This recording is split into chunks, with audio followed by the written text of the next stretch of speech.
everybody, I'm Jeff Cordetti for Cordetti Motorsports and welcome to the channel. In this short episode, I'm just going to go over and show you what winter's damage has done to the truck in terms of this filthy dirtiness. I haven't washed it in about 2 weeks.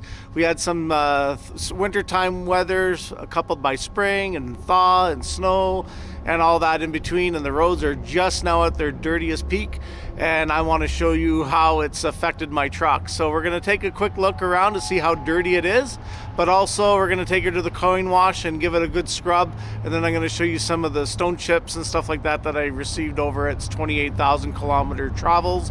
I've owned it for almost a year now, and that's about it. So hopefully in the next episodes, or the next couple episodes, the audio quality will extremely be increased. I'm gonna go with a separate mic. I just ordered some foam pads for the microphone so we can get that wind and sound quality to be greatly improved. So if the wind is bad right now, I do apologize. This will be one of the last videos that we will have that audio issue.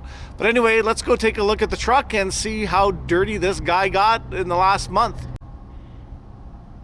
As you can see, it is quite dirty. It's so dirty, in fact, that my lane departure warning system is not operating anymore. It says that it's unable. I'll show you when I get in the vehicle.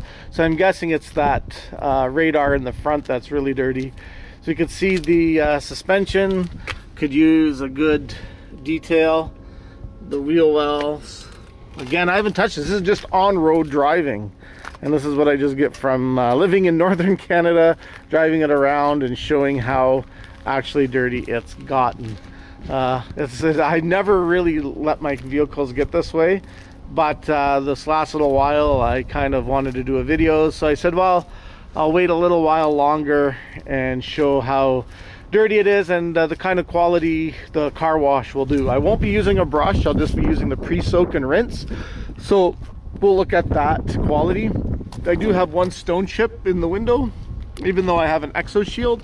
This is like a gunshot warning going off. I'm not sure if you can see it. And my blue banner is starting to take a bit of a beating. I'm not sure there's a wind vortex. So I'm gonna have to look at getting another banner, but I'm contemplating on getting another windshield, putting the exo shield on, and then redoing the banner. Also, when I get home, now being in Canada, driving in the wintertime, they do recommend that the air horn is flipped to go opposite for massive snow induction prevention. But since I don't anticipate any real winter, we might get another snowfall or two living here. It's not going to affect that. So when I get home after a wash, I'm going to flip the air horn around to make it look proper. So guys, there we go. Look how dirty we got. The tires and wheels are just caked in. I want to do a lot of good detailing on this. I do have touch-up paint, and I'm going to give a little bit of an interior cleanup as well.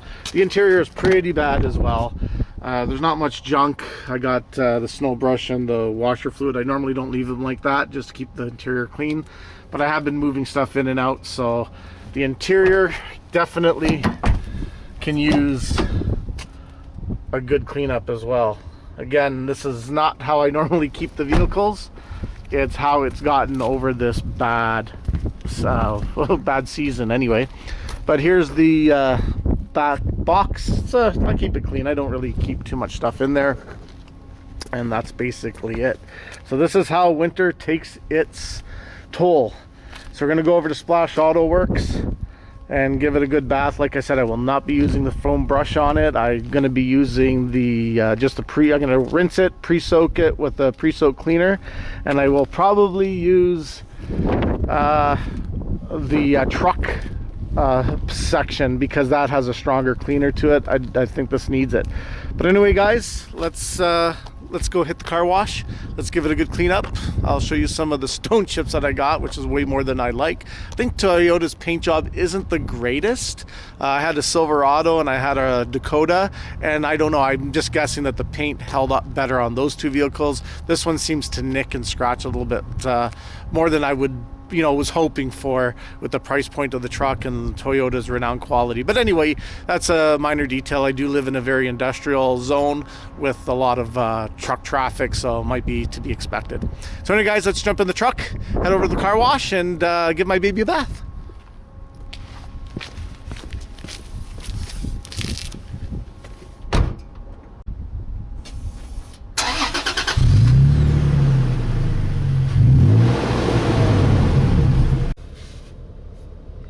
Okay, as you guys can see, I'm almost ready to go, but I want to show you something. Because this vehicle is so dirty on the outside and all the radar's sensors got kind of covered in a film of dirt and dust, they no longer work. So I'll show you with the blind spot monitoring. When it comes on, I turn it on and it says it's blind spot monitoring not available. I'm guessing that's because of the dirt on the sensors. So once we give it a blast of wash and a clean, we'll see if that fixes the problem. If not, I'm off to the Toyota dealership to figure out what the problem is, but I'm guessing it's just dirt and debris over the course of a very dirty spring. So guys, I'm gonna turn it back off, and if we turn it back on, you hear the beep and it'll keep saying it's not available. So there we go. Anyway guys, let's get this car wash going on. It's been dirty long enough.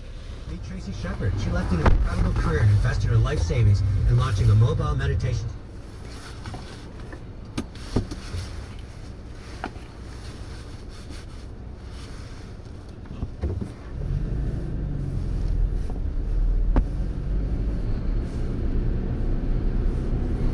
Well guys, I finished giving it a bath and it turned out pretty good. Although I still do have a fault with that blind spot monitoring, so I'm gonna have to take it to the dealer and figure that out to see if it's a problem with one of the sensors or something, but it doesn't want to read. And I took it over 50 kilometers an hour, where it generally says it doesn't work below, but I've been over it. So I'm gonna check it for today on the highway home. Maybe it'll clear itself. If not, then next week sometime I gotta take it to the dealer and get them to service it. Thank God for warranty. Anyway guys, let's go take a look at the truck, how nice and beautiful that voodoo blue paint is, and some of where the weak points is. Like I said, I'm not too impressed with Toyota's paint quality. I think they could have done a lot better. It seems to chip a lot easier, so hopefully I can rectify that with a good detail job and also the touch-up paint that I got for it. So come on, take a look. We'll show you where my concerns are. And guys, all nice voodoo blue. I just love this color so much. But as you can see, it's got stone chips galore, and I think, you know, on the front that's to be expected, especially with these A-pillars and everything like that. I've got to kind of look at some of the touch-up paints and stuff, but they're just all over the hood. And I didn't drive it for the last couple months too much. I was away for work, but it's only got 28,000 kilometers on it, and I'm already getting a lot of little nicks and stuff like that. And I'm very particular where I park, so I'm assuming it's just the paint quality. It's not where it should be. I do love Toyota. It's great. I'm sure they have a bulletproof package and stuff like that. I just wish that some of the stuff, I would say now, after owning this truck and driving my other ones, I would say every automaker is now 100% equal across the board. I don't think Toyota has a quality advantage anymore. I'm just looking at that through my Chevy Spark, Silverado, Dodge Dakota, and all those types of ownership. I would say this one here has definitely gone to the dealer, and I had more issues with it than any other vehicle that I've owned.